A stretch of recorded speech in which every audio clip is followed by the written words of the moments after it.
Hello, Chris Klex here. It's been a while since I've done one of these videos. I'm just heading out the door. I'm going to hit some CEXs, hoping to get some footage. Just wanted to film a really quick intro. I'm a bit cautious on time because I've got about 3 minutes to get to the train, but I'm going to make it. So, let's do this.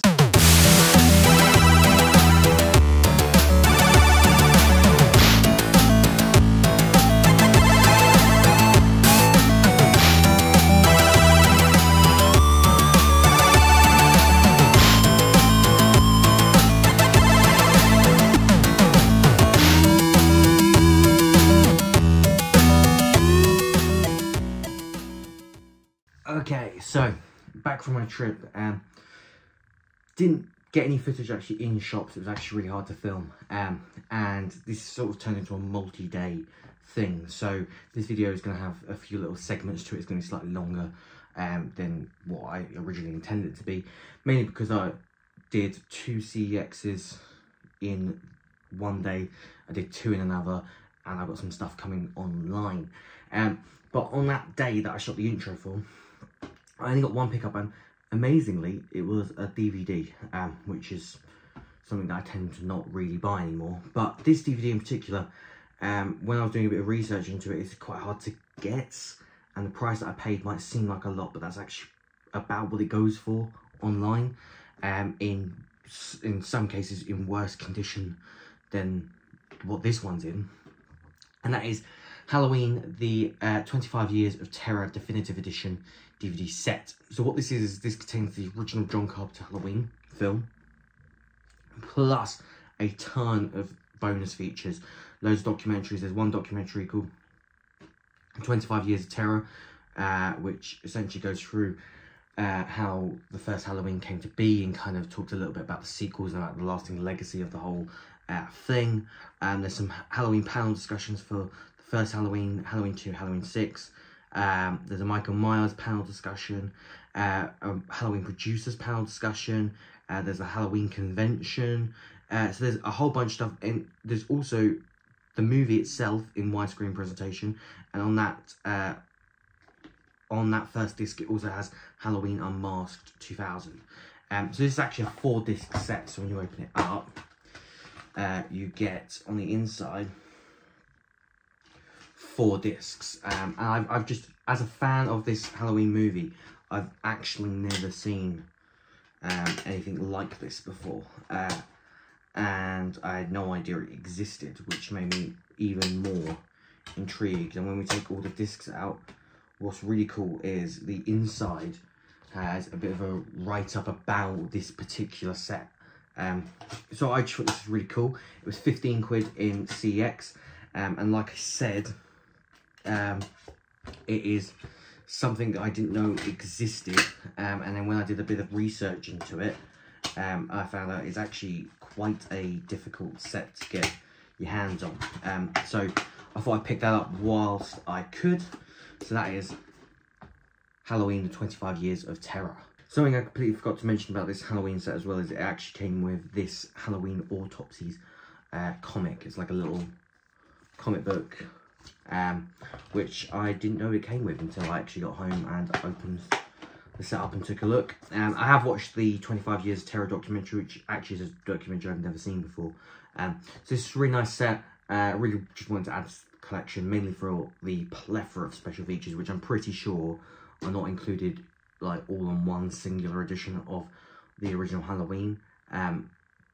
So yeah, so I was really pumped to get my hands on this. So that's the Halloween 25 Years of Terror, the definitive edition of the horror classic. Then on a separate day, I went to my more local CEX, and I picked up a few Blu-rays. I was trying to get Hellboy as well, the original Hellboy movie, but they couldn't find the disc, so I let that one go.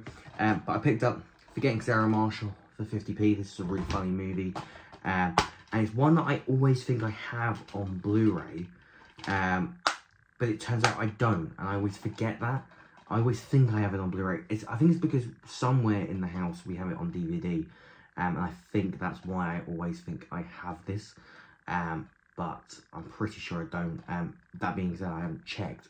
So the amount of times I thought that I have this and then don't, I could have bought it a long time ago and forgotten about it, but we'll see. It was only 50p, so I thought, you know, I'll just pick it up just in case. I got Alien vs Predator 2 Requiem. I actually don't really love this movie, but I have the first AVP film on Blu-ray, and yeah, I just thought, you know, it's been a while since I've seen this, and there's that new Predator movie Prey coming out on Disney Plus, so I want to watch a few Predator-based movies before that comes out. Picked up this for £5, King Richard. Amazing movie. Will Smith absolutely knocks out the park in this movie, and the two actresses that play Venus and Serena as well are great in this as well. Great film. And then I picked up a couple of Criterion Collection Blu-rays. There was actually 4 Criterion Collection Blu-rays in total. 3 were complete with booklets. 1 was not. However, one of the ones that was complete was in CX for £15, and it's £17.99 brand new. So I thought I'd just leave that one for now.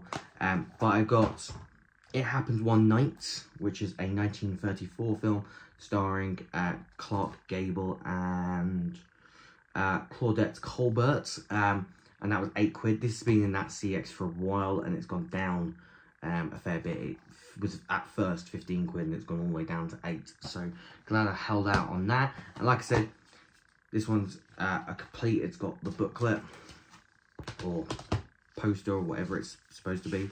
It's like a poster, I suppose, like a poster booklet, really. Pretty cool. I'm trying to get more of these Criterion Collection Blu-rays, because the Criterion Collection is essentially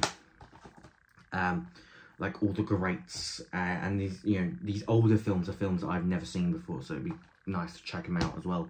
And I got another older movie. This is from 1938, and it's a film called Holiday, starring Katharine Hepburn and Cary Grant. And this was £12. Again, this is another one where it's kind of gone up and down in price a little bit at CX. And again, it's complete. It's got the little leaflet booklet thing as well. So that is that. So that is CX pickups there. Okay, so I didn't think this video was going to go down this road, but there's going to be a little bit of a rant going on. So there's some stuff that I've been ordering online. I've done a CX online order, which hasn't come yet, and I'm just fingers crossed that that's a good one, because I've only ordered online once from CX, and it was Scream 2 and 3, and they came and they were perfect, like genuinely perfect copies of those movies, and I was like, fair enough. So I'm hoping I have a same experience the second time around. And then I also did have something coming from Amazon, which has come, and this is what I'm going to rant about. So I've been eyeballing for a while Doctor Who and the Daleks and the Dalek Invasion of Earth 2150 AD. As a Doctor Who fan and as a physical media fan, to own some Doctor Who on 4K just seems like the dream, really. And yeah, what I was sent, I can only describe as unacceptable. So it came in this box, which you can notice that this whole corner bit is completely like ruined. And I looked at it and I went, oh god, because I thought that was going to have damaged the steelbooks. However, it did not matter, because they've sent me pre-owned steelbooks. They've sent me stuff that has quite clearly been sent to someone else and been sent back, and they've deemed that an acceptable thing to send me. So I'll show you the one that is less worse of the two. But if you know your steelbooks, and you know, if you're a collector like me, you'll know what's wrong with this as soon as I show it up. So this is Dalek's Invasion of Earth 2150 AD. There's no J card anywhere. There's a label to scan, but there is absolutely no J card anywhere. However, it is shrink wrapped like you'd expect a steelbook to be.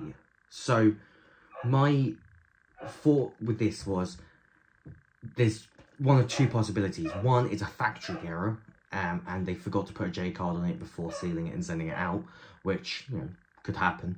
The other thing that is a possibility is it was opened and it was resealed, but it was just the reseal job is actually pretty good. I can't tell, and from what I can see, there's no really super visible signs of damage anywhere on the steelbook. There's no dents, there's no scratches. It is just missing the J card, so that's just like an annoyance thing.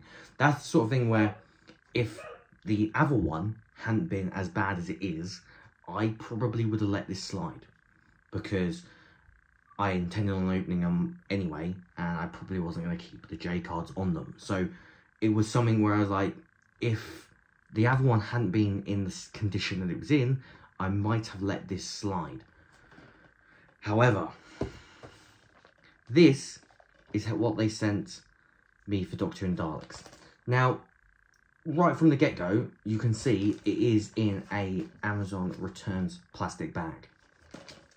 So that is, number one, that's not right.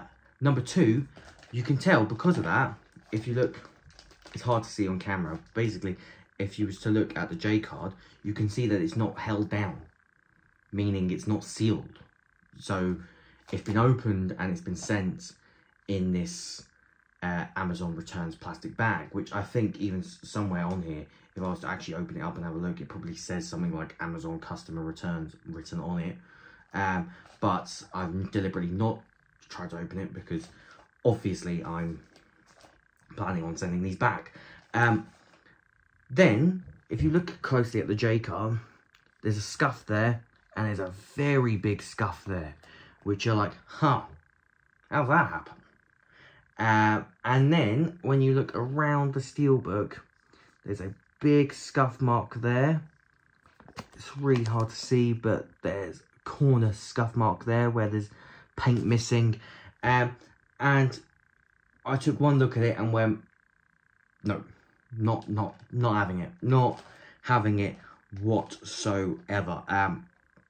So obviously, I have put in for a return on these. Now, the reason why I wanted to bring this up and have a little bit of a rant is because I am someone who likes to, you know, use other ways to kind of buy a lot of physical media, because I can't always just spend the money that I earn. I like to break it up, you know, split it over a course of payments.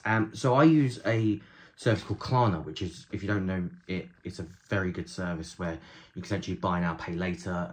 In some instances, you can pay in 3 as well, which is what I chose to do with these. I chose the pay in 3. So what that does is it creates a one-time card that you use on the website.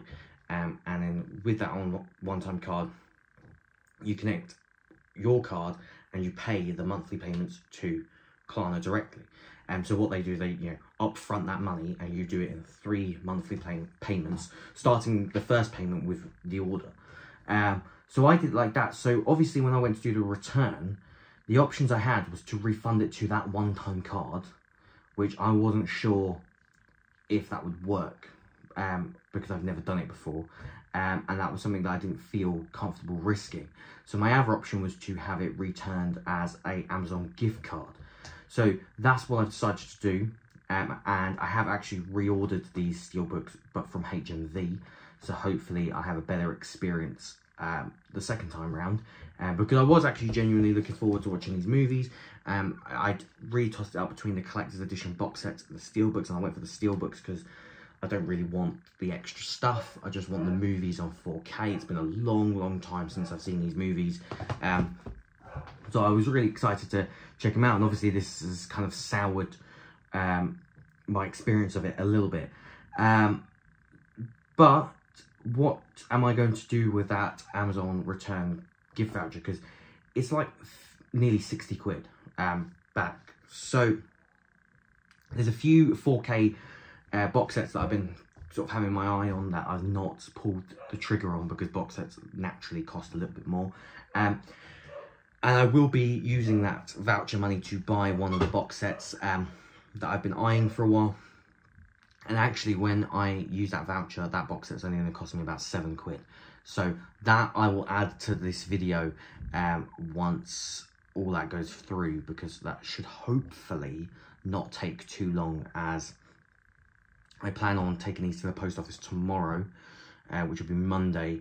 So they will then get sent out to Amazon, give it a couple of days, Amazon will get it, and then the refund should go into the Amazon account within 2 to 4 hours of them receiving the steelbooks. The question will just be whether they receive them or not. So yeah, and oh, that was the other thing as well, is if you get refunded to your card through Amazon, it's 5 to 7 days for the money to go back, which I think is too long. Honestly, I can't understand why they have to wait for these items to actually return back to them before actually sending you any kind of money back. It's just Amazon being Amazon, and yeah, so it's a bad experience. I just wanted to have this kind of little bit of rants. I just wanted to warn you a little bit, because this in particular I think is appalling, and this should never happen. Like, I've had steelbooks with minor scratches, minor dents in them delivered from various different companies, you know, Zavvi, Amazon, everything.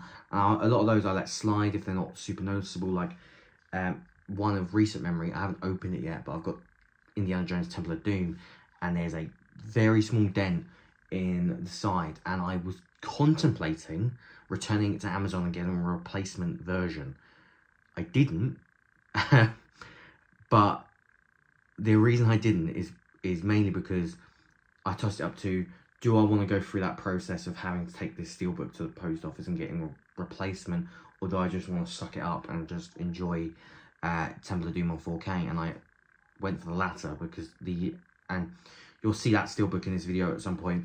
The actual dent in that steelbook is very, very minor, like very minor, and it's only noticeable to me, like really noticeable to me, because I've been collecting steelbooks for so long. You know, this sort of thing would be noticeable to literally anybody. I showed it to my mum, and even my mum was like, yeah, that's not brand new. And I was like, yep. And I paid brand new price for it. That's the thing, I paid $29.99 each for these, and that is shocking. That one in particular. This one, again, like I said, I could have seen past this. It is nice to see the artwork. The artwork is really nice, and that's the thing. That's why this is such a shame, because the artwork on these steelbooks is gorgeous. It's some of the best artwork I've seen on steelbooks, and my god, is that just horrendous. And it's really annoying, because as well, something else, this is also another reason what sold me on these steelbooks over the limited editions, is I think the steelbook artwork goes together so nicely, whereas the colour schemes of the box sets are different ones. This one's red and this one's blue. So yeah, so that's that. Really annoying, because I always have viewed the Peter Cushing movies as really good Sunday afternoon movies, and it is a Sunday today, so I was going to watch them, and now obviously I can't, so I'm gonna have to wait till I get the HMV ones to watch them. So annoying. Is it, you know, end of the world? No, because it's gonna all get resolved. But yeah, it really, before doing this video, I'm a little bit calmer now, but before doing this video I was, you know, I was like livid. I was on a full kind of rampage mode. I've taken pictures to post onto a Facebook steelbook collectors group. Yeah, it's just the sort of thing, just be careful. Don't put up with this shit, because it's just not acceptable. It's not acceptable on any level. You should never take a product that is not exactly as described, and this is not exactly as described. So yeah, so like I said, there's still more parts to this video. Worst case scenario, I might end up splitting the video into 2, but for now, if there's more, there's more. If there isn't, thanks for watching. Don't forget to leave a like, comment and subscribe, and I'll see you in the next part.